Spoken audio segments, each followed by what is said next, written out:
داریم. حضرت علامه لاهور آدمی مسلمانی عصر یکمی 20 وصف کرد. چی گفته که تن پرست و جاه مست و کم نگاه. مسلمان امروزه را تن پرست برای یک کسلیش یا بیماریش امروز صرف خرج میکنه. تاجیکستان قطعی قناعت نمیکنه، روسیه میروه یا گرمان میروه، اینجا قطعی قناعت نمیکنه، اسرائیل پیش جهوتا میروه، صرف خرج دنیا میکنه که صحت شوه، کسلیم صحت شوه و نم برم.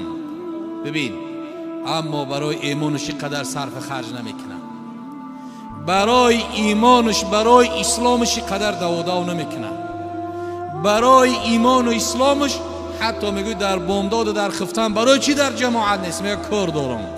در همین نماز بامداد در ساعت همین 4 اینا 4 و 10 دقیقه کارخانه کار میکنه. خدا که هدایتت نکنه این طریقه ساعتی 4 و 15 دقیقه کجا کار میکنه؟ میگه کار دارم نمیرسم. یا در خفتن میگه نمیرسم.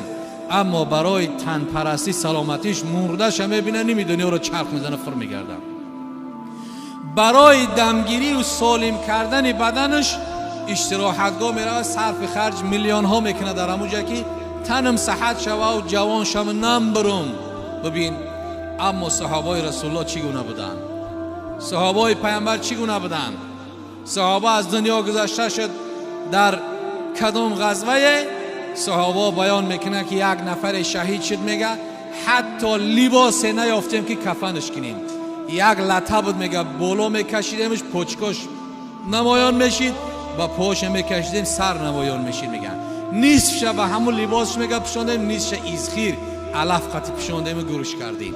ببین اونا چگونه بودن و ما و شما چگونه هستیم. علامه لاهور میگه مسلمان امروزه را تن پرست و جاه مست و کم نگاه، اندرونش بی نصیب از لا اله.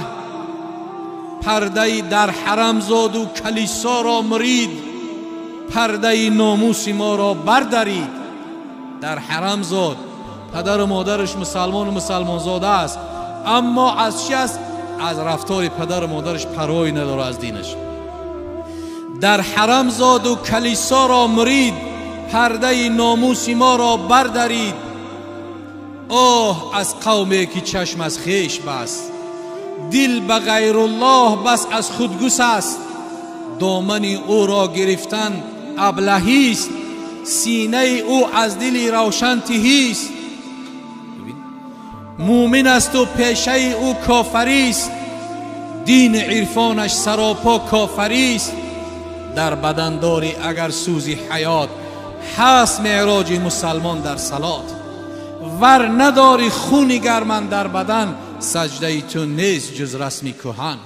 اگر خونی گرم مسلمانی در وجودت نداشته باشی، این نمازت خم شدن راست شدن است خلاص.